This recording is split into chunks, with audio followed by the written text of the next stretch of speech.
Good morning, students. This is our second lecture of this chapter, and in our previous lecture we have covered 3 sessions. So today we will start our session 4, which is managing styles. So before starting our sessions, style generally means the look of the document which we want to create, and styles help us to create a professional looking document with least effort. For example, there are some inbuilt or predefined styles are present in MS Office Word, which you will use to create a professional looking document. Or style sets are customized option which are used for creating a good looking document. So there are some simple steps to apply and manage styles. First, on the topmost ribbon of the Word, you will get a group named as style group under home tab. Then in that style group you will get a list of styles under this group, and to view the list of style sets available, point to the style set under change style option. Then a drop down with different types of styles will be displayed, and you have to select one style from that drop down, and you will be able to get a perfect style which you want to apply in your Word document. So if the style is not present in your document, then you can create also your own customized style based on the requirement of your document. So for that purpose you have to go below the style, predefined style. Then you will get an option there named as create style, and by clicking on that option you will be able to put a style, or we can say that to put customized style on your document. So this is a small session, and this is the end of this session. Now our next session is Session 5, document template. So template generally means predefined, or we can say that fill in the type blank document that can help us in saving time. For example, if you want to create ID card by using MS Word, then the template of, if the template of ID card is always present in your document, then you will be able to fill that template, and as soon as you will fill that template you will be able to get an ID card as soon as possible. So template are fill in the blank, or we can say that fill in the blank type sample document that help you in saving your time, and the contents which are required in the document was already filled in the templates. You just have to fill the information and you will be able to get document according to your own use. So some of the steps to view and use sample templates are: you have to go file option, then you have to click on new icon.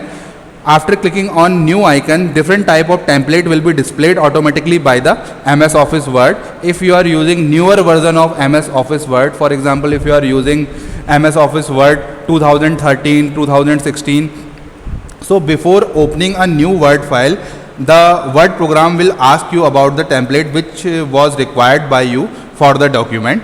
Then you have to select any kind of template from there by double clicking on it. Now you will be able to use the template. You can also customize template and content according to your own need, and this is the way how you select the predefined template. But if you want to create a template of your own, for example, if you want to create a template according to your own use, then you have to click on Word document, or we can say that you have to create a Word document that will serve as a template. Then click on file, then save as, and give the template a name. Give that Word document a name, and when you assign a name, then it becomes easy for you to search that document with that name, and from the drop down list then you will be able to open that template. Then click on save by working on that template. So this is document template. Students, our next session is working with page and section breaks.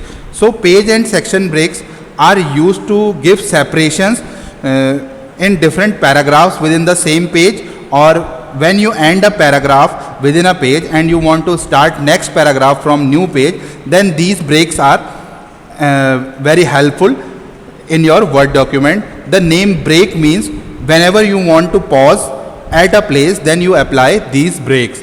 So these breaks help you to start your document from a new page, or to provide a separation between two paragraphs within the same page.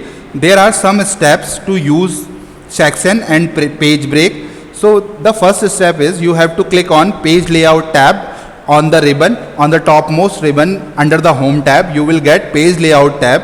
By clicking on that page layout tab you have to click on option break in the page setup group. Then a drop down list will emerge in front of you containing different type of break. You have to select one break from there and apply it on your document. The next step is how to delete section or page break. For deleting section or page break, you have the page or section break which you have applied in your document and you want to delete that specific section or page break, then you have to press delete from your keyboard and automatically the section or page break is removed from your document. So use of page break, one of the question which arises in your mind is what is the use of page break.